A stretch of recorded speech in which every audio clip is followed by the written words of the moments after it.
Hello everyone. आप सभी का हमारे यूट्यूब चैनल द रिपीटर्स में हार्दिक स्वागत है। आज हम इस वीडियो में बात करेंगे उन एस्पिरेंट्स की जो एसएससी के 2027 में लगने वाले जितने भी एग्जाम्स हैं उनको टारगेट करें।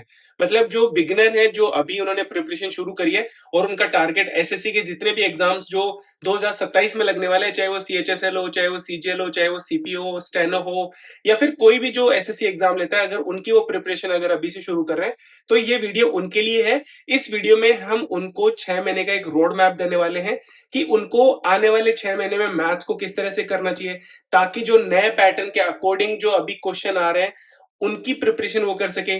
जीएस को किस तरह से प्रिपरेशन करनी चाहिए ताकि जो स्टेटमेंट बेस्ड क्वेश्चन हो, या फिर जो अभी रिसेंट में जिस तरह का जो ट्रेंड रहा है, जो डीप क्वेश्चन पूछे जा रहे हैं, उनकी प्रिपरेशन कैसे उनको करनी चाहिए।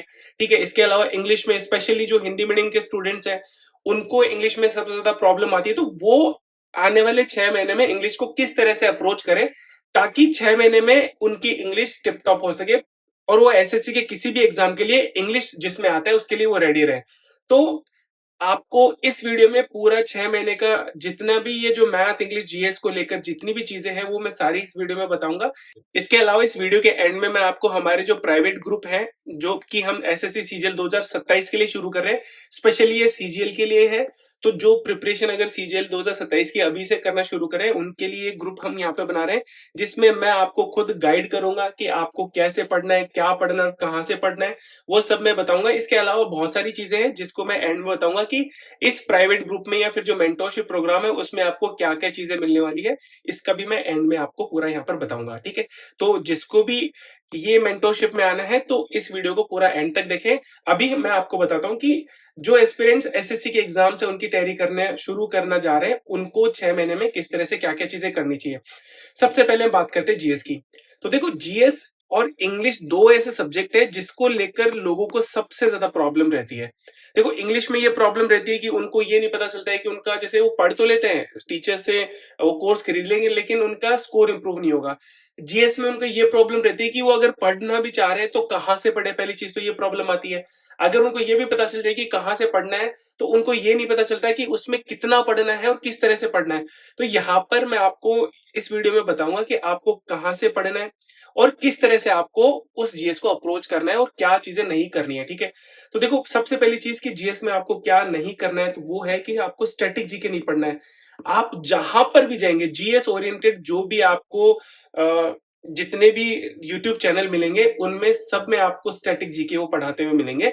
क्यों पढ़ाते हुए मिलेंगे? क्योंकि वो एसएससी सीजीएल को ही टारगेट नहीं कर रहे हैं, वो सीएचएसएल को भी टारगेट कर रहे हैं, स्टेनो को भी टारगेट कर रहे हैं, इसके अलावा रेलवे एनटीपीसी इनको भी टारगेट कर रहे हैं, उसमें स्टैटिक जीके आता है।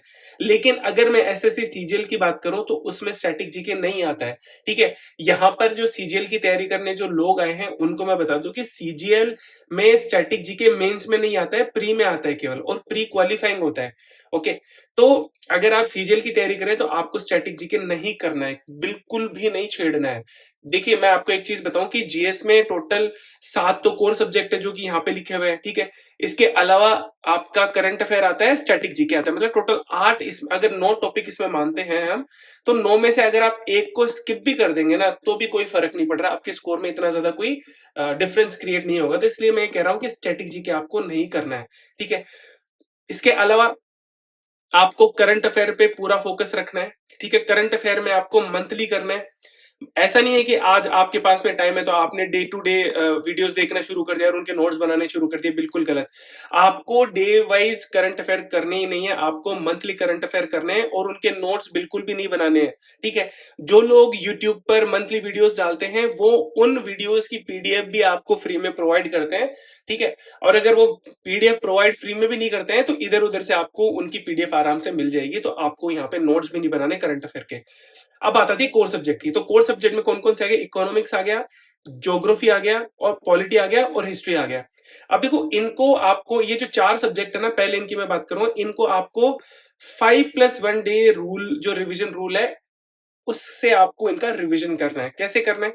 जैसे लेट्स सपोज इकोनॉमिक्स को मैंने क्या दिए यहाँ पे 4 वीक दिए हैं, ठीक है? ये बहुत ज्यादा है, लेकिन आप बिगिनर हो तो आपको आराम-आराम से करना चाहिए, समझ के करना चाहिए, ठीक है? और सबसे पहले आपको इकोनॉमिक्स करना चाहिए, उसके बाद में जो सीक्वेंस मैंने जो दे रखा है, इसी सीक्वेंस में आपको सारी चीजें करनी है। पहले इकोनॉमिक्स करना है, फिर आपको ज्योग्राफी करना है, फिर आपको पॉलिटी करना है, फिर आपको हिस्ट्री करना है, फिर एंड में आपको साइंस करना है। एंड में मैं साइंस इसलिए बोल रहा हूँ क्योंकि साइंस का वेटेज अभी थोड़ा कम हो चुका है, और अभी रिसेंट में जो एग्जाम लगने वाले हैं, जैसे भी स्टेनो का लगेगा और उसके बाद में फेज का लगेगा, तो उसमें भी एक बार साइंस के क्वेश्चन देखेंगे कि जो नया पैटर्न है उसमें किस तरह की चीजें आ रही है। उसके अकॉर्डिंग आपको और अपडेटेड मैं वीडियो लेकर आ जाऊंगा कि अगर साइंस के जो वेटेज है उसमें अगर इंक्रीमेंट हुआ है तो आपके जो साइंस की चीजें वो भी मैं आपको अच्छे से प्रोवाइड करा दूंगा, ठीक है? अब इसमें सबसे पहले आपको करना है इकोनॉमिक्स। अब इकोनॉमिक्स को आपको 4 वीक में करना है। अब कैसे करना है? ये 5+1 डेज वाला जो रिवीजन रूल है उससे करना है। मतलब जैसे मान लें कि आपने इकोनॉमिक्स का एक कोई चैप्टर पढ़ा, मनी एंड बैंकिंग पढ़ लिया, लेट्स सपोज, है ना? मनी एंड बैंकिंग आपने एक दिन पढ़ लिया। अब अगले दिन आपको क्या पढ़ना है? अगले दिन आपको लेट्स सपोज इंडस्ट्रियल पॉलिसीज पढ़ना है, ठीक है? तो आपको पहले दिन जब मनी एंड बैंकिंग पढ़ ले, उसके बाद में जब दूसरा दिन आप जब इंडस्ट्रियल पॉलिसी शुरू करें, उससे पहले आपको डे 1 में जितना पढ़ा उसका आपको रिवीजन करना है, ठीक है? उसके बाद में आपको नया टॉपिक शुरू करना है। फिर जब थर्ड डे में जाते हैं तो लेट्स सपोज आप एग्रीकल्चर पढ़ रहे हैं, ठीक है? मैं आपको एक से रैंडमली एग्जांपल दे रहा हूं, ठीक है? तो थर्ड डे में आपको एग्रीकल्चर शुरू करने से पहले आपको डे 1 डे 2 में जितना पढ़ा उसका रिवीजन करना है। रिवीजन कैसे करना है उसका भी मैं बताऊंगा। फिर उसके बाद में ही आपको डे 3 की चीजें पढ़नी है। फिर डे 4 में जैसे मान लो कोई भी एक टॉपिक आपको पढ़ना है, ठीक है? प्रोडक्शन कॉस्ट आपको पढ़ना है, तो पहले इसको पढ़ने से पहले आपको डे 1 डे 2 डे 3 का रिवीजन करने के बाद ही आपको डे 4 पे जाना है। फिर डे 5 में जैसे कोई सा भी आपने अगर कर लिया, ठीक है? जैसे माइक्रो इकोनॉमिक्स का कोई भी टॉपिक उठा लिया, अब उसमें इसको पढ़ने से पहले आप डे 1 डे 2 डे 3 डे 4 का आपको करना है, और डे 5 में जो पढ़ोगे इसके बाद में करना है। अब क्या हुआ कि आपने 5 दिन एक एक टॉपिक पढ़ लिया। मतलब अगर मैं डे 1 वाले की बात करूं तो डे 1 वाले को आपने कितनी बार रिवाइज कर लिया? आपने डे 1 में पढ़ लिया, डे 2 में पढ़ लिया, डे 3 में, डे 4 में, डे 5 में, मतलब आपने 5 दिन इसको अच्छे से कर लिया। अब छठवें दिन आपको क्या करना है? छठवें दिन आपको एक रफ नोटबुक लेना है और उसमें आपको लिखना है। लिखना मतलब ऐसे नहीं लिखना है कि आप बिल्कुल ही हैंड राइटिंग बिठा के सब कुछ लिखने लग गए। मतलब एक रफ मैनर में आपको उनको लिखते हुए कि डे 1 में मैंने क्या-क्या पढ़ा था उसको रिकॉल करना है और वहां पर लिखना है। ठीक है? जैसे आपने मनी एंड बैंकिंग पढ़ा, मनी एंड बैंकिंग में क्या-क्या चीजें उनको आपने सेग्रीगेट करा कि पहले टॉपिक आता है आरबीआई, ठीक है? आरबीआई आता है, आरबीआई में क्या-क्या चीज है, इसका मतलब एस्टेब्लिशमेंट कब हुआ, इसका नेशनलाइजेशन कब हुआ, इसमें कितने मेंबर्स कितने आते हैं, इसके रूल्स क्या-क्या है, इसके स्केड्यूल्स कौन-कौन से इंपॉर्टेंट है। तो इस तरह से आपको मन में बोलते हुए और पेन को चलाते हुए आपको इसका रिवीजन करना है, और जितना पढ़ा है आपने पांचों दिन में उसका रिवीजन करना है। तो 5 दिन आपको लगातार पढ़ते हुए जाना है, लास्ट दिन आपको इसका रिवीजन करना है। अब जब नेक्स्ट वीक में जब आप जाएंगे, तो नेक्स्ट वीक के डे 1 में जब आप जाएंगे तो आपको जो फर्स्ट वीक का जो डे 1 था जिसमें आपने मनी एंड बैंकिंग पढ़ा था, इसमें यहां पर आपको नोट्स बनाने हैं। यहां पर आपको क्या बनाना है? यहां पे देखो मैंने लिख रखा है सिनॉप्सिस लिख रखा है। ये सिनॉप्सिस आपको बनाना है। अब इस सिनॉप्सिस का क्या मतलब हो गया कि डे 1 मतलब मनी एंड बैंकिंग जो आपने पहले डे 1 में पढ़ा था, उसमें जो चीजें इन 5 दिनों में जो आप लगातार रिवीजन करने के बाद भी आपको जो चीजें याद नहीं हुई हैं, उनको आपको यहाँ पे अपनी नोटबुक में, जो नई नोटबुक अगर आप लेकर रखेंगे, उसमें आपको लिखना है और इसका रिवीजन करते जाना है अगले दिनों में। ठीक है? मेरी बात समझ में आएगी? फिर जब वीक 2 के डे 2 में जाएंगे तो डे 2 में आपने कौन सा टॉपिक लिया था? इंडस्ट्रियल पॉलिसी लिया था। तो सेम चीज इंडस्ट्रियल पॉलिसी की यहाँ आपको सिनॉप्सिस बनाना है। ठीक है? मतलब आपको एक टॉपिक को 5 बार रीड करना है एक एक दिन में, और उसके बाद में नेक्स्ट वीक में जब आप जाएंगे तब उसके आपको सिनॉप्सिस बनाना है। इसी तरीके से आपको चारों सब्जेक्ट पढ़ने हैं। अब बात ये आती है कि इसको पढ़ना कहां से? अब देखो, जीएस को पढ़ना है तो ऐसे तो मार्केट में बहुत सारी किताबें जैसे फैटमैन सबके पास में रहती है, लेकिन वो जो फैटमैन किताब है, मैं आपको बिल्कुल ऑनेस्ट होकर बता रहा हूं कि वो किताब है पीवाईक्यू बेस्ड। मतलब उसमें पीवाईक्यूज अगर आ रहे हैं एग्जाम में तो आपके लिए वो अच्छी किताब है, अदरवाइज वो किताब बिल्कुल भी अच्छी नहीं है, उससे क्वेश्चंस आपके नहीं बनेंगे। अगर आपको सच में आप चाहते हैं कि एसएससी सीजीएल जैसे एग्जाम में, जिसमें अभी रिसेंट में डीप क्वेश्चन पूछे गए, अगर उनकी आप सच में तैयारी करना चाहते हैं तो आपको एनसीईआरटी से पढ़ना पड़ेगा। अब या तो आप एनसीईआरटी से पढ़ लीजिए जो कि 6 से 12 तक आती है, या फिर आप हमारी किताब फाइनल डेस्टिनेशन को पढ़ लीजिए। मतलब हमने क्या करा है कि ये जो किताब हमने बनाई है फाइनल डेस्टिनेशन, ये एनसीईआरटी से बनाई है। मतलब इकोनॉमिक्स में अगर आप देखेंगे तो इकोनॉमिक्स कहां से कौन सी क्लास से कौन सी क्लास तक आती है? सो 9 से 12 तक इसकी इकोनॉमिक्स की बुक्स आती है एनसीईआरटी में। इससे मैं उठा के हमने हमारी इकोनॉमिक्स को बनाया। इंडियन ज्योग्राफी हमने 6 से 12 तक जितनी भी चीजें हैं ना, सारी की सारी हमने यहाँ पर डाली है, चाहे वो इंडियन ज्योग्राफी हो या चाहे फिर फिजिकल ज्योग्राफी हो। इसके अलावा पॉलिटी के लिए जो बेस्ट सोर्स है वो क्या है, वो है लक्ष्मीकांत। तो हमने लक्ष्मीकांत से हमारी किताब को उठाकर पॉलिटी में जितनी भी चीजें वो सारी डाली है। फिर आता है हिस्ट्री। हिस्ट्री को बेस्ट सोर्सेज अगर जैसे यूपीएससी वाले क्या करते हैं, यूपीएससी वाले सीबीएसई की जो एनसीईआरटीज होती है उनको नहीं पढ़ते हैं हिस्ट्री के लिए। क्यों? क्योंकि उसमें फिलोसॉफिकल चीजें ज्यादा रहती हैं, और जो एग्जाम में आती है, जो फैक्चुअल चीजें आती है, वो यहाँ पर नहीं रहती हैं। तो हिस्ट्री के लिए वो लोग पढ़ते हैं तमिलनाडु बोर्ड की एनसीईआरटी, जिसमें जो एसएससी पूछता है वो फैक्चुअल चीजें होती हैं, वो सारी डिटेलिंग वहां पर होती है। तो मैंने तमिलनाडु बोर्ड एनसीईआरटी से हिस्ट्री को बनाया। तो जो बेस्ट सोर्सेज है वहां से हमने इस किताब को डिजाइन करा है। ठीक है, कलर्ड बुक है, बिल्कुल आसान लैंग्वेज जो एनसीईआरटीज में यूज होती है, बिल्कुल आसान लैंग्वेज का हमने करा है। इसमें कुछ एरर्स थे, उसको भी हमने, जैसे लास्ट वीडियो में मैंने बताया कि उसके एरर्स को हमने दूर कर दिया है। कैसे दूर करा है कि हम एक बुक के साथ में एक पेज चिपका कर आपको दे रहे हैं। जब आप बुक को खोलेंगे तो आपको वो पेज मिलेगा। उस पेज के फ्रंट साइड में तो आपको क्यूआर कोड मिलेगा और बैक साइड में एरर्स लिखे हुए मिलेंगे। अगर बैक साइड में जो एरर्स लिखे हुए वो आपको अगर समझ में नहीं आते हैं, तो फ्रंट साइड में जो क्यूआर कोड लगा रहता है उसको जब आप स्कैन करेंगे, उसमें आपको एक लिंक मिलेगा जो कि स्प्रेडशीट ओपन होगी, जिससे उस स्प्रेडशीट में डिटेल सारा एरर्स की लिस्ट दी हुई है। उसके साथ में एक गूगल ड्राइव का भी लिंक आपको उसी स्प्रेडशीट में मिल जाएगा, जिसपे आप क्लिक करेंगे तो आपके पास में एक पीडीएफ ओपन होगी। उस पीडीएफ में स्क्रीनशॉट हमने सारा लगा रखा है कि इस एरर का क्या एरर है, जैसे इस पेज में एरर है तो कहां पर एरर है, तो उसका स्क्रीनशॉट हमने चिपका रखा है और उसको करेक्ट भी कर रखा है कि ये वाली गलती है और ये वाली गलती ऐसे सुधार रखी है। तो वो स्क्रीनशॉट में सारी चीजें अवेलेबल करा रखी है। ठीक है, तो जो एरर्स थे वो सारे हमने इसमें निकाल दिए। ठीक है, इसके अलावा अगर फर्दर कोई भी एरर आता है तो वो भी आपको उसी स्प्रेडशीट में अपडेटेड होकर मिल जाएगा। तो इस तरह से आपको अपनी जीएस को आगे करना है। फिर आती है बात इंग्लिश की। अब देखो, इंग्लिश सबसे इंपॉर्टेंट है। जैसे मैंने बताया कि जीएस और इंग्लिश में लोग इधर उधर भटकते रहते हैं, मैथ्स में तो लगभग चीजें सेम सी रहती हैं। ठीक है, अब इंग्लिश में क्या है कि देखो, अगर आप सीजीएल की तैयारी कर रहे हैं, ठीक है, सीजीएल की अगर आप तैयारी कर रहे हैं, अब देखो चीजें ऐसी हैं कि सीएचएसएल में भी आपको सेक्शनल टाइमिंग इंट्रोड्यूस हो गया है और सीपीओ में भी सेक्शनल टाइमिंग इंट्रोड्यूस हो गया है। तो यहाँ पर जो चीजें मैं बताऊंगा उस वो सारी चीजों में काम करेंगे, लेकिन स्पेसिफिकली मैं यहाँ पे सीजीएल के बारे में, सीजीएल ओरिएंटेड चीजें बताऊंगा। ठीक है, तो अगर आपको जैसे इंग्लिश की प्रिपरेशन करनी रहती है तो सबसे बड़ी प्रॉब्लम किसको आती है, वो आती है हिंदी मीडियम स्टूडेंट्स को। क्योंकि इंग्लिश मीडियम के स्टूडेंट्स को इंग्लिश में इतनी ज्यादा प्रॉब्लम नहीं आती है, जो ग्रामेटिकल उनको प्रॉब्लम आती है, जो कि वो वीडियोस या फिर किसी टीचर के कोर्स से वो सारी चीजें प्रॉब्लम दूर हो जाती है। लेकिन हिंदी मीडियम का स्टूडेंट जब वो टीचर से कोर्स भी पढ़ता है, ग्रामर भी पढ़ लेता है, तो भी उसके मार्क्स नहीं आते हैं। अब वो मार्क्स क्यों नहीं आते हैं? कि उनका इंग्लिश को लेकर जो सेंस होता है वो डेवलप नहीं हुआ होता है। और वो डेवलप कैसे होता है? वो डेवलप होता है न्यूज़पेपर से। अब ये सेंस का क्या मतलब हो गया? सेंस का मतलब हो गया कि वो जो सेंटेंस फॉर्मेशन होता है, कि सेंटेंस किस तरीके से फॉर्म होता है, वो चीजें उनको पता नहीं रहती है। अब देखो इसका क्या मतलब है, जैसे ये चीज मैं, ये एग्जांपल मैं बहुत बार देता हूँ। मतलब जो हमारे ग्रुप कॉल्स होते हैं वहां पर मैं इसको बहुत बार यूज करता हूँ कि जैसे आप यहाँ पर है और आप अपने घर से कहीं मार्केट जा रहे हैं, ऑफिस जा रहे हैं, मतलब ऐसा कोई रास्ता है जहां से आप डेली निकलते हैं।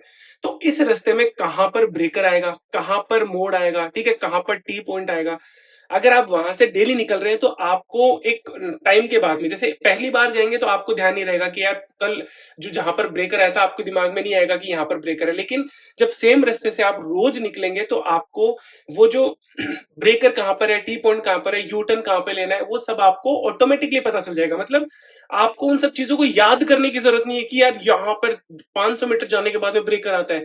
ये सब याद करने की जरूरत नहीं होती है, वो आपकी मसल मेमोरी बन जाता है। मतलब जब आप एक ही चीज को बार बार देखते हैं तो वो आपके बैक ऑफ माइंड में स्टोर हो जाती है। सेम चीज यहां पर है कि जब आप न्यूज़पेपर में सेंटेंसेस को पढ़ते हैं, डेली पढ़ते हैं, तो उनके फॉर्मेशन आपकी एक मसल मेमोरी बन जाते हैं। और जब वो मसल मेमोरी बन जाते हैं और क्वेश्चन में जैसे एरर का क्वेश्चन आ गया, अब वो एरर का क्वेश्चन अब जब आप पढ़ेंगे तो आपको उसको पढ़ने पे एक अटपटा लगेगा। क्यों? क्योंकि आपके बैक ऑफ माइंड में क्या है, जो सेंटेंस फॉर्मेशन जो स्टोर्ड है ना, वो इस चीज को बोलेगा कि यार ये सेंटेंस इस तरह से फॉर्म नहीं होता है, वो ऑटोमेटिकली आएगा। और उसी को क्या बोलते हैं? उसी को सेंस बोलते हैं। आपने बहुत बार सुना होगा कि ये तो मैंने सेंस से कर लिया। तो वो सेंस से करते हैं, इसका मतलब है कि उनको सेंटेंस फॉर्मेशन पता है कि सेंटेंस एक्चुअल में किस तरह से फॉर्म होता है। तो इसलिए आपको न्यूज़पेपर पढ़ना है। मतलब आपको अगर मैं एक चीज़ बताऊँ कि अगर इंग्लिश में जो सबसे ज़्यादा इम्पोर्टेंट अगर कुछ है, तो वो है न्यूज़पेपर। अब देखो न्यूज़पेपर को लेकर लोगों के दिमाग में ये रहता है कि यहाँ पर मैं टाइम खराब कर रहा हूँ। वो न्यूज़पेपर को अपना पढ़ाई का हिस्सा नहीं समझते हैं। अब वो क्यों नहीं समझते हैं, इसके पीछे रीज़न है। रीज़न क्या है कि जैसे इंग्लिश में आपने नाउन चैप्टर पढ़ा, ठीक है? नाउन चैप्टर पढ़ने के बाद में जब आप नाउन के एरर लगाएँगे तो आपसे वो एरर बनने लग जाएँगे। मतलब क्यों बनने लग जाएँगे? क्योंकि आपने रिसेंट में ही वो चैप्टर पढ़ा है। अब यहाँ पर क्या हुआ, यहाँ पर आपको इंस्टेंट रिजल्ट दिख गए। अब जहाँ पर भी आपको इंस्टेंट रिजल्ट दिखते हैं, आपको लगता है कि हाँ यार, मैंने तो कुछ आज पढ़ाई करी है। जैसे मैथ में देखो, परसेंटेज का टॉपिक आपने पढ़ा और परसेंटेज के क्वेश्चन आपको फिर उसके बाद से बनने लग जाते हैं, तो उसके क्या हुआ, इंस्टेंट रिजल्ट आपको दिखने लगते हैं। तो उससे आपको लगता है कि यार मैंने आज सच में अच्छा पढ़ा है। लेकिन जैसे मैंने क्या बताया कि आप किसी रूट से अगर एक बार निकलते हैं तो वो आपकी मसल मेमोरी नहीं बनता है। जब आप उसी रूट से लगातार रोज ही उसी रूट से निकलेंगे, तब जाके एक समय के बाद में वो मसल मेमोरी बनता है। तब जाके आपको पता लगता है कि यार यहाँ पर अब ब्रेकर आने वाला है। इवन आपको एक सेंस भी, जब आंख बंद करके भी जाएंगे तो एक सेंस हो जाएगा कि यार इतनी दूर जाने के बाद में अब तो यू टर्न आएगा। ठीक है, तो वो जो सेंस, जो सेंटेंस फॉर्मेशन का जो सेंस डेवलप होता है, वो न्यूज़पेपर में एक दिन में डेवलप नहीं होता है। उसमें जब आप लगातार न्यूज़पेपर में आप जब सेंटेंसेस को और पैराग्राफ्स को पढ़ने लगेंगे, तब वो धीरे-धीरे डेवलप होगा। तो इसके जो रिजल्ट्स होते हैं वो हिडन होते हैं। यहाँ पर रिजल्ट क्या है, इंस्टेंट है, यहाँ पर हिडन होते हैं। मतलब जब आप न्यूज़पेपर पढ़ के और आप जब देखेंगे, मतलब 2 घंटा आपने न्यूज़पेपर पढ़ लिया और आप ये देखेंगे मैंने 2 घंटे में क्या करा, तो आपको वहाँ पर कोई रिजल्ट ही नहीं दिखेगा। तो आपको क्या लगेगा कि यार मैंने यहाँ पर मेरा टाइम खराब कर दिया। जबकि आपका टाइम खराब नहीं होता है यहाँ पे, ठीक है? इंग्लिश में अगर आपकी प्रिपरेशन का 90% जो पोर्शन है, वो अगर कोई चीज़ पूरा करा सकती है, तो वो है न्यूज़पेपर। ठीक है? न्यूज़पेपर इसलिए सबसे ज़्यादा इम्पोर्टेंट है, इसको आपको पढ़ाई का हिस्सा समझना है। अब देखो, कुछ लोग ये भी कहते हैं कि यार आपने तो कह दिया, लेकिन कोई टीचर तो इसके बारे में बोलता ही नहीं है कि न्यूज़पेपर से भी करना होता है, वो तो मना करते हैं उल्टा। तो देखिए, मैं आपको एक चीज़ बताऊँ कि न्यूज़पेपर के लिए टीचर इसलिए मना करते हैं, क्योंकि अगर टीचर ये बोलना शुरू कर दे कि न्यूज़पेपर पढ़ने से भी आपकी इंग्लिश इंप्रूव हो जाएगी, तो उनका कोर्स कोई नहीं खरीदेगा। जब उनका कोर्स कोई नहीं खरीदेगा, तो वो तो निठल्ले हो जाएंगे। तो कौन अपना नुकसान करवाना चाहता है? वो तो ये चाहते हैं ना कि मेरा कोर्स अच्छे जल्दी, मतलब ज्यादा से ज्यादा बिके। तो वो इस चीज को रिकमेंड कभी नहीं करेंगे आपको। लेकिन आपको अगर इंग्लिश को सुधारना है, स्पेशली जो हिंदी मीडियम के स्टूडेंट है अगर, और जितने भी जो अदर जो जैसे बंगाली, जैसे बंगाल में बंगाली मीडियम रहता है, जैसे तमिलनाडु बोर्ड में उनका जो स्पेसिफिक लैंग्वेज है उनका रहता है। तो अगर आपको इंग्लिश को सुधारना है तो आपको न्यूज़पेपर पढ़ना पड़ेगा। डेली 2 घंटा पढ़ना है और 6 महीने तक पढ़ना है, तब जाके आपकी इंग्लिश जो है, अगर आप लगातार 6 महीने तक पढ़ लेंगे, टिप टॉप इंग्लिश हो जाएगी। ये गारंटी है मेरी। ठीक है, इसके अलावा आपको वोकैबुलरी में डेली 20 वोकैबुलरीज याद करनी है, ज्यादा याद नहीं करनी है। अब देखो, इसको भी याद करने का एक तरीका है। अभी न्यूज़पेपर कैसे पढ़ना है, इसको लेकर एक मैं अलग से वीडियो बनाऊंगा, और इसको लेकर मैंने ऑलरेडी भी वीडियो बना रखा है। अगर आप वहां से देखना चाहते हैं, वहां से देख लीजिए। अदरवाइज इसको 3-4 दिनों में मैं एक वीडियो अलग से और लेकर आऊंगा कि आपको न्यूज़पेपर को किस तरह से पढ़ना है। ठीक है, अब आती है वोकैबुलरी की बात। अब देखो, आपको डेली की 20 वोकैबुलरीज याद करनी है। जैसे मैंने अभी जीके में 5 डे रूल बताया था, यहाँ पर 10 डेज रिवीजन रूल है। मतलब आपको डे 1 की जो वोकैबुलरी जो आपने पढ़ी है, वो आपको अगले 20 दिनों तक लगातार पढ़नी है। मैं आपको बताऊंगा कैसे है। ठीक है, अब पढ़ना कैसे है, देखो, आपको यहाँ पर रटना नहीं है। ऐसा नहीं करना है कि आप 2 घंटे बैठ के नहीं 20 वोकैबुलरीज को याद करो, नहीं। आपको 20 वोकैबुलरीज को ध्यान से देखना है, उनका मीनिंग देखना है, और एक बार और रिवीजन कर लेना है यहीं पर ही। मतलब 2 बार आप एक बार पढ़ के देख लेना, बस इतना सा। नेक्स्ट डे जब आप अगली 20 पढ़ेंगे, उससे पहले इनका रिवीजन भी कैसे, जैसे मान लेते हैं कि यहाँ पर वोकैबुलरीज लिखी हुई है, ठीक है, यहाँ पर वोकैबुलरी है और इनका यहाँ पर मीनिंग लिखा हुआ है। तो आपको क्या करना है, इनके मीनिंग को ढक लेना है और इन वोकैबुलरीज को देख के याद करना है कि यार इस वोकैबुलरी का क्या मतलब था। अगर आपको याद आता है, अच्छी बात है, नहीं याद आता है तो आप हाथ उठा के उनका मीनिंग देख लो। मतलब खुद पे ज्यादा लोड नहीं लेना है, सिंपल आपको रिवीजन करना है कि फिर नेक्स्ट वोकैबुलरी पे गए, आपने याद करा, अगर याद आता है तो अच्छी बात है, नहीं आता है तो आपने हाथ हटा के उसका मीनिंग देख लिया कि अच्छा इसका तो ये मतलब था। इस तरह से आपको रिवीजन करना है। फिर थर्ड डे में जब जाए, सेकंड डे में जब हाँ, मैंने बताया कि आपको जब सेकंड डे में जाएंगे तो डे 1 का पहले रिवीजन करना है, फिर नई 20 वोकैबुलरीज पढ़नी है। फिर जब डे 3 में जाएंगे तो डे 1 और डे 2 का रिवीजन करना है, फिर आपको थर्ड डे का रिवीजन करना है। फिर अब जब 1, 2, 3 का रिवीजन जब आप कर लेंगे, उसके बाद में ही डे 4 में नेक्स्ट पे जाना है। इस तरीके से करते करते आपको 20 डेज पर जाएंगे तो पहले 1 से 19 तक का पूरा रिवीजन करना है, फिर ही आपको 20th वाली वोकैबुलरीज करनी है। अब देखो आपको ये लगेगा कि यार सर इसमें तो काफी टाइम लग जाएगा तो नो डाउट आपको इसमें काफी टाइम लगेगा, इसके लिए हम आपको टाइम भी देंगे। मतलब जो हमारे मेंटरशिप ग्रुप होगा उसमें टारगेट ही इतना मिलेगा ताकि आपको रिवीजन का प्रॉपर टाइम मिल सके। यही चीज है कि हम यहाँ पर रिवीजन को ज्यादा फोकस कर रहे हैं। जैसे मैंने आपको जीएस में बताया, जीएस में क्या कर रहे हैं, हम रिवीजन पे फोकस कर रहे हैं। इसीलिए मैंने इकोनॉमिक्स को 4 वीक दिया, मतलब 1 महीना दिया है, ताकि आपकी चीजें प्रॉपर हो सके, प्रॉपर रिवीजन हो सके। मैं आपको गारंटी दे रहा हूं कि अगर आपने इस तरीके से 4 महीने तक इकोनॉमिक्स, 1 महीने तक आपने इकोनॉमिक्स को कर लिया, आप जिंदगी में कभी इकोनॉमिक्स नहीं भूलेंगे। ठीक है, सेम चीज अगर आप यहां पर मैं कह रहा हूं कि आपको अगर ये जो वोकैबुलरी है, अब देखो इकोनॉमिक्स को या फिर जीएस को याद करना थोड़ा आसान है, क्योंकि यहाँ पे इकोनॉमिक्स से रिलेटेबल चीजें होती हैं, समझने वाली चीजें होती है। जैसे इकोनॉमिक्स में आपको मनी एंड बैंकिंग है, उसको समझेंगे तो समझ में आएगी। हिस्ट्री क्या है, हिस्ट्री एक मतलब कहानी की तरह ही तो है, वो याद रहती है। पॉलिटी या फिर ज्योग्राफी क्या है, उसको अगर अपन मैप्स के थ्रू देखेंगे तो हमको याद रहने में आसानी रहती है। लेकिन वोकैबुलरी तो आसान होती नहीं है ना। तो वोकैबुलरी के लिए हमने 10 डेज रूल लगाया कि आपको एक वोकैबुलरी को लगातार 10 दिन तक पढ़ना है। फिर 11वें दिन हमको उनके सिनॉप्सिस या फिर वो वोकैबुलरीज ही पढ़नी है जो हमको 1 से 10 दिन रिवीजन करने के बाद भी याद नहीं हुई। मतलब जैसे डे 1 में आपके पास में 20 वोकैबुलरीज है, ठीक है। अब आपको 1 से 10 दिन लगातार जब रिवीजन कर रहे हैं तो इनमें से 15 तो आपको कंठस्थ याद होगी, लेकिन 5 याद नहीं हुई। तो जब आप 21वें दिन पे जाएंगे तो आपको केवल इन्हीं 5 का रिवीजन करना है, ठीक है। फिर जब 22वें दिन पे जाएंगे तो सेम चीज आपको डे 2 पे फॉलो करनी है कि जो आपको याद नहीं रहती उन्हीं को आपको मार्क कर लेना है और डेली उन्हीं का रिवीजन करना है। इस तरह से आपको आगे चलना है, ठीक है। ग्रामर को हमको 3 महीने में बाद में करना है। अब देखो ये सबसे इंपॉर्टेंट है। अब इंपॉर्टेंट क्यों है, क्योंकि हमको ग्रामर पे अभी फोकस ही नहीं करना है। मैं आपको एक चीज बताऊं कि ग्रामर लीस्ट इंपॉर्टेंट टॉपिक है इंग्लिश का। और यूजुअली जो बच्चे सबसे बड़ी गलती करते हैं ना कि वो इंग्लिश सीखने जाएंगे तो सबसे पहले वो क्या करेंगे, सबसे पहले क्या वो करेंगे कि वो कोर्स ले लेंगे किसी टीचर का।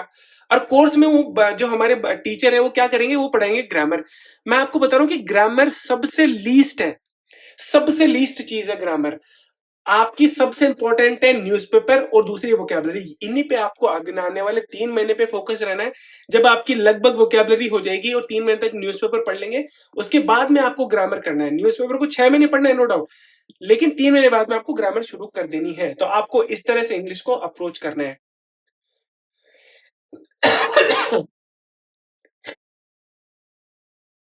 फिर बात आती है मैथ्स और रीजनिंग की। अब देखो जैसे मैथ को लेकर तो बहुत सारी आपको वीडियोस मिल जाएंगी, लेकिन इसमें मैं यहां पर आपको बताना चाहता हूं कि जो सबसे इंपॉर्टेंट है वो कैलकुलेशन। कैलकुलेशन आपको डेली करनी है। जब तक आपका मेंस नहीं लगता है तब तक आपको कैलकुलेशन डेली करनी है।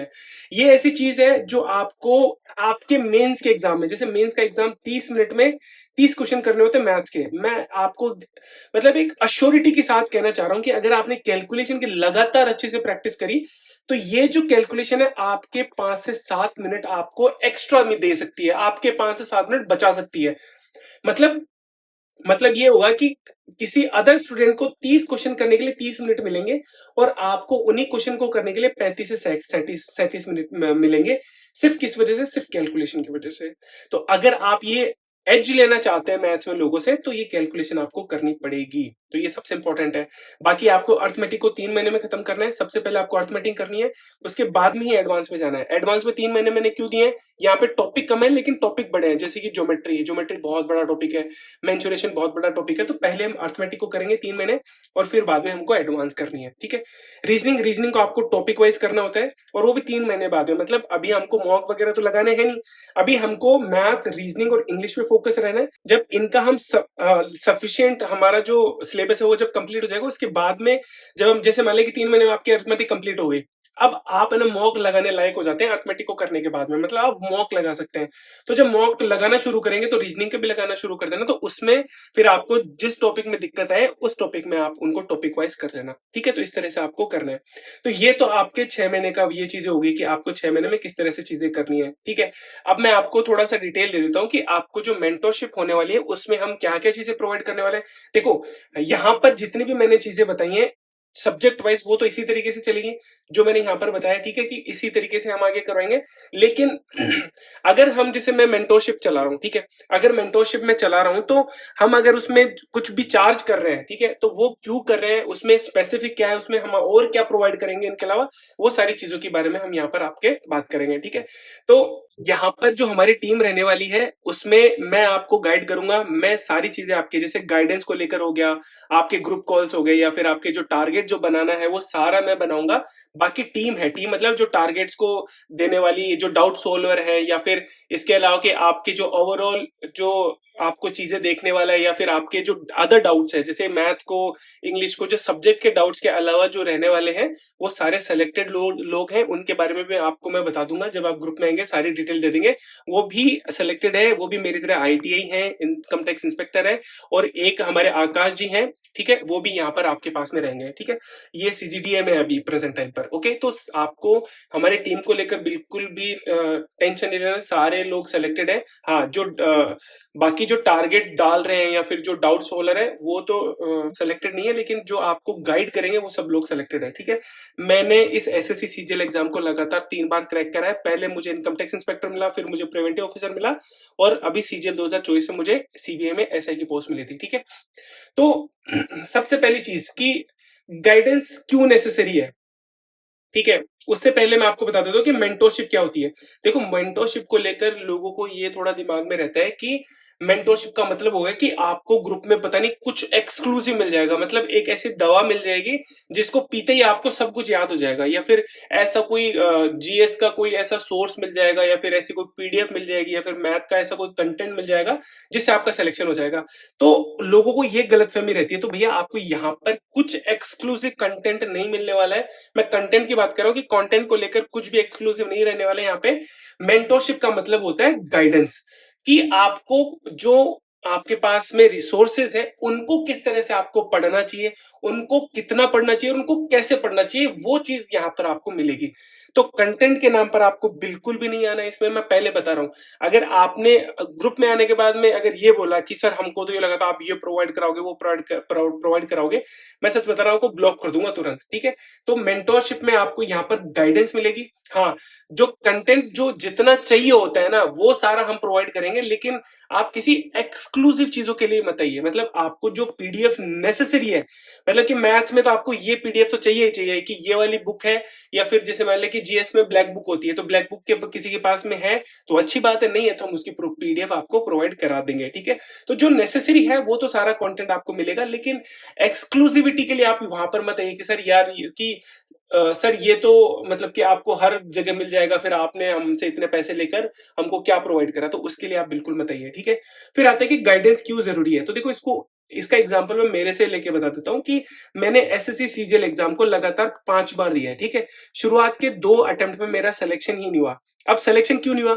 सिलेक्शन इस बात से तो नहीं रुका कि मैंने मेहनत नहीं करी, मैंने सच में बहुत मेहनत करी, लेकिन मुझे 2 सालों तक ये नहीं पता चला कि यार जैसे इंग्लिश में अगर मेरे मार्क्स इंप्रूव नहीं हो रहे हैं तो मुझे इंग्लिश में क्या करना चाहिए। तो 2 साल तो जो लोग जो भेड़ चाल चलती जा रही है ना कि मैंने मॉक लगा लिए, मैंने ग्रामर पढ़ ली, बस ग्रामर और मॉक लगाता गया और उससे लगा कि यार बात बन जाएगी, लेकिन उनसे बात बनी नहीं। लेकिन जब सेकंड अटेम्प्ट का जब रिजल्ट आने के बाद में जब मुझे लगा कि नहीं यार, 2 अटेम्प्ट मैंने मेहनत करके देख ली लेकिन इससे बात नहीं बनी, इट मीन्स मेरे को कुछ तो अलग करना पड़ेगा, कुछ मेरे जो कमियां हैं या फिर जो चीजें ऐसी मैं जो नहीं कर पा रहा हूं जो मुझे करनी चाहिए, उन पे मुझे ध्यान देना चाहिए। तो जब मैंने एनालाइज करा तब मुझे पता चला कि हाँ यार, मेरे को इंग्लिश में अगर इंप्रूवमेंट चाहिए तो ये चीजें तो मेरे लिए वर्क नहीं करी, अब मैं इन चीजों को ट्राई करके देता हूँ, ठीक है। तो जब मैंने इधर उधर से बहुत सारी चीजें ट्राई करी तब मुझे पता चला कि यार इंग्लिश में अगर मुझे इंप्रूवमेंट करना है तो न्यूज़पेपर हेल्प करता है उसमें। जैसे मैथ्स हो गया, मैथ्स में अगर मेरे को अच्छा स्कोर करना है, मेरे को टाइम बचाना है, तो मेरे को कैलकुलेशन पे काम करना पड़ेगा। अगर मेरे को मॉक अगर मेरे को मॉक में अच्छा परफॉर्म करना है तो मेरे को जो एग्जाम प्रेशर है उस पे काम करना पड़ेगा। क्यों? क्योंकि मैं जब सेकंड अटेम्प्ट दे रहा था तो मेरे को लगा कि यार मतलब मेरे को आते हैं, मतलब एग्जाम देने के बाद में वो क्वेश्चन मेरे से बन गए, लेकिन एग्जाम देते टाइम मेरे से बने ही नहीं वो क्वेश्चन। तो ऐसा क्यों हो रहा है? तो उसको उसका अगर मैंने जब सोचा, उस पर ध्यान किया, तो मुझे लगा कि मैं एग्जाम प्रेशर को हैंडल नहीं कर पा रहा हूँ। तो बहुत सारी ऐसी चीजें थी जो मैंने 2 सालों में सीखी कि हाँ, मुझे किस तरह से इन चीज़ों से ओवरकम करना है। उन पे मैंने काम करा और जब थर्ड अटेम्प्ट में बैठा तो मैं बिल्कुल प्रिपेयर्ड था और मेरा सिलेक्शन हुआ और मेरी रैंक 958 के आसपास मेरी रैंक थी एआईआर, और मुझे इनकम टैक्स इंस्पेक्टर मिला था। ठीक है? तो यहाँ पर गाइडेंस इसीलिए ज़रूरी है कि अगर ये चीज़ें मुझे किसी ने अगर मेरे फर्स्ट अटेम्प्ट में बता दी होती, तो मेरे को ये 2 अटेम्प्ट मेरे खराब नहीं होते बिल्कुल भी। इसीलिए मैं आपसे कह रहा हूँ कि गाइडेंस इसलिए ज़रूरी है कि आपको अगर आप खुद से सारी चीज़ें करने लगेंगे, तो आपको हो सकता है 2 से 3 साल लग जाएँ उन चीज़ों को समझने में कि आपके लिए क्या इम्पोर्टेंट है, इस एग्ज़ाम को क्रैक करने के लिए क्या इम्पोर्टेंट है। अगर वही चीज़ आपको पहले ही बता दी जाए, तो आपके लिए वो जो 2-3 सालों का टाइम है ना, वो बच जाएगा। तो अगर आप चाहते हैं कि 2027 में आपका सिलेक्शन हो जाए, तो ये गाइडेंस आपके लिए बहुत इम्पोर्टेंट है कि किस तरह से करनी चाहिए, ठीक है? फिर आते हैं कि हम ही क्यों? अब देखो यही चीज़ मैं आपको बताना चाह रहा हूँ कि मुझे अब देखो मैं ये नहीं कह रहा हूँ कि लोगों को पता नहीं है। लोगों को पता है कि किस तरह से सिलेक्शन लेते हैं, बहुत सारे लोग लेते हैं, यूट्यूब पर भी बहुत लोग बताते हैं। लेकिन हमने जो मेंटरशिप चलाते हैं, हमारे पिछला 2025 का रिजल्ट रहा है, उसमें 1000 बच्चे थे, उसमें से 125 प्लस हमने सिलेक्शन दिए हैं। मतलब हमारा जो रिजल्ट रहा है वो 12.5% से भी ज़्यादा रहा है। मतलब ये एक बहुत अच्छा नंबर है। मतलब आप देखिए ना कि अगर एसएससी के अगर जो रिजल्ट देखेंगे तो एसएससी में 0.3% सिलेक्शन होता है और हमने कितने सिलेक्शन दिए? हमने 12.5% सिलेक्शन दिए। इसी वजह से आप हमको ट्रस्ट कर सकते हैं। इवन हमारे रिव्यूज भी आपको हमारे टेलीग्राम चैनल पे मिल जाएंगे, या फिर आप लोगों ने सुने होंगे कि हमारी जो मेंटरशिप रहती है वो किस तरह की रहती है, और हम इसके रिव्यूज भी आपको डलवा देंगे। ठीक है? जो करंट में जो 2026 वाला बैच चल रहा है, उसके भी रिव्यूज हम आपको डलवा देंगे। ठीक है? अब बात आती है कि हमारे पास में एक्सक्लूसिव क्या है। ठीक है? अब देखो कंटेंट को लेकर मैंने बता दी कि एक्सक्लूसिव कंटेंट बिल्कुल भी नहीं है। यहाँ पर अगर हमारी मेंटरशिप में सबसे इंपॉर्टेंट, मतलब ये मान लो कि दी मोस्ट इंपॉर्टेंट अगर कुछ है, मतलब अगर आप हमको पेमेंट कर रहे हैं, ठीक है, जो भी पेमेंट आप हमको अगर कर रहे हैं ना, तो वो आप इसी के लिए कर रहे हैं। मतलब मेरी तरफ से तो आप अगर कुछ पेमेंट करेंगे तो इसी के लिए करेंगे। तो आपको हर एक ग्रुप कॉल में यहाँ पर हमको रहना होगा। हम यहाँ पर 1 टू 1 कॉल सेशन लेते हैं। 1 टू 1 का मतलब हो गया कि एक जने से मैं एक बार में बात करूंगा, मतलब कॉल पे सब लोग रहेंगे, सब लोग सुनेंगे, लेकिन मैं एक ही जने से मैं बात करूंगा, और उसके सारे डाउट क्लियर होने के बाद ही मैं नेक्स्ट को उसका माइक ओपन करूंगा। इसको लेकर आपको देखना है तो मैंने टेलीग्राम चैनल पर बहुत सारी अभी रिसेंट में, जैसे हर संडे को मैं रिकॉर्डिंग डालता हूं, तो वहां पर जाकर इनको सुन सकते हैं और वहां पर देख सकते हैं किस तरह से मैं कॉल सेशन लेता हूं। ठीक है? यहाँ पर जैसे मैंने बताया कि आपको प्रेशर से किस तरह से हैंडल करना है, उसके बारे में मैं यहाँ पे डिटेल में बताता हूँ। आपको मॉक किस तरह से अटेम्प्ट करना है वो भी मैं बताता हूँ, क्योंकि यही तो दिक्कत है ना कि मॉक अटेम्प्ट करने का तरीका है लोगों को पता नहीं है, बस लगे रहते हैं। इसके अलावा आपको कहाँ से पढ़ना है, कितना पढ़ना है और कैसे पढ़ना है, वो सारी चीजें मैं आपको यहाँ पर बताने वाला हूँ। ठीक है? इसके अलावा कि प्रिपरेशन के दौरान आपको जो भी प्रॉब्लम आती है, आपकी डेली क्वेरीज रहती है कि सर मेरे कैलकुलेशन में ये दिक्कत है, वो दिक्कत है, वो सारी भी हम आपकी दूर करते हैं। ठीक है? हमने एक जनरल चैट्स का एक ग्रुप बना रखा है, उसमें आप जनरल चैट जो भी जनरल जो डाउट्स होते हैं वो पूछ सकते हैं। मैंने एक प्राइवेट चैनल भी बना रखा है जिसपे सिर्फ प्राइवेट मेंबर्स रहते हैं, और उसमें भी मैं वहां पर क्वेरीज पूछता रहता हूँ कि आपकी क्या क्वेरीज है, तो उनको भी हम उनका जवाब देते रहते हैं। ठीक है? तो ये सारी तो हमारी एक्सक्लूसिव चीजें हैं। इसके अलावा अदर देन एक्सक्लूसिव जो आपको हर मेंटरशिप में मिल जाएंगी कि वीकली और डेली टारगेट्स मिलेंगे, आपको डाउट सॉल्विंग मिलेंगे, एडवांस कैलकुलेशन शीट मिलेगी, आपको रीडिंग टॉपिक्स मिलेंगे न्यूज़पेपर के लिए। ऐसा नहीं है कि हम आपको न्यूज़पेपर ही देंगे, हम आपको रीडिंग के टॉपिक्स देंगे कि आपको यहाँ से पढ़ना है। ठीक है? आपकी कंसिस्टेंसी में आपको हेल्प करेंगे, आपके लिए एक एनवायरनमेंट क्रिएट करेंगे। ठीक है? और इसके अलावा जो भी अदर चीजें होती हैं, जो अदर ग्रुप में आपको मिलती हैं, वो सारी हम आपको यहाँ पर प्रोवाइड कराएंगे। ठीक है? तो आपको अगर देखो इस मेंटरशिप में आना है, तो आप इन चीजों के लिए आइए, कंटेंट के लिए बिल्कुल मत आइए। आपको मैं यहाँ पर मैं गारंटी दे रहा हूँ कि 6 महीने अगर आपका टाइम रहता है, तो 6 महीने में अगर आप यहाँ पर कंसिस्टेंटली होकर अगर आप हमसे हमारी चीजें फॉलो करते हैं, तो मैं गारंटी दे रहा हूँ 100% आपका 2027 में, चाहे कोई सा भी एग्जाम हो, सीजीएल हो, सीएचएसएल हो, स्टेनो हो, सीपीओ, हर एग्जाम में आपका सिलेक्शन होगा, ये गारंटी है मेरी। ठीक है? इसके अलावा इसकी फीस स्ट्रक्चर क्या होगी, तो हम आपका 499 हम आपसे चार्ज करेंगे। ठीक है? ये 6 महीने के लिए वैलिड होगा। इसकी स्टार्ट कब होगा? ये 1 सितंबर से स्टार्ट होगा। ठीक है? इसके जो एडमिशंस हैं वो अभी मंडे से शुरू हो जाएंगे। मंडे का मतलब हो गया कि 24 अभी मंडे कब है, मतलब 24-25 अगस्त से शुरू हो जाएंगे, जब भी मंडे है तब से। और इसकी 1 सितंबर से इसके टारगेट शुरू हो जाएँगे और आपकी फीस रहेगी 499, ठीक है? अब ये लोगों को हो सकता है ये ज़्यादा लगे, लेकिन 6 महीने के लिए हम 499 माँग रहे हैं, इट मीन्स 100 से भी कम आपका मंथली हम चार्ज कर रहे हैं, ठीक है? क्योंकि बहुत सारे रहते हैं, क्योंकि अब देखो इसमें कितने लोग आएँगे, 100 के आस-पास लोग आएँगे, इतने लोग रहेंगे आई थिंक शुरुआत में तो बहुत सारे खर्चे रहते हैं, तो इतना तो हमारा बनता है, मैं पॉकेट से तो देने वाला हूँ नहीं इसके लिए, ओके? तो ये सारी चीज़ें थी मेंटरशिप के बारे में और आपकी 6 महीने की जो स्ट्रैटेजी है उसके बारे में, ठीक है? अगर किसी को हमारे मेंटरशिप में आना है तो आपको कमेंट्स में हमारा टेलीग्राम चैनल का लिंक मिल जाएगा। जब आप टेलीग्राम चैनल पे जाएँगे तो वहाँ पर आपको एक लिंक मिलेगा, ठीक है? लिंक मिलेगा, उस लिंक पर जब आप क्लिक करेंगे तो वहाँ से आपको परचेज़ करना पड़ेगा, या फिर टेलीग्राम पर ही हम हमारे ऐप का और वेबसाइट का लिंक डलवा देंगे, जिसमें जाकर भी आप इस चीज़ को जब मेंटरशिप वाले सेक्शन में जाएँगे तो वहाँ पर आपको ये वाली चीज़ें दिख जाएँगी, एसएससी सीजीएल 2027 का दिख जाएगा, वहाँ से आप इसको परचेज़ कर सकते हैं, ठीक है? इस वीडियो में मुझे इतना ही बताना था, धन्यवाद।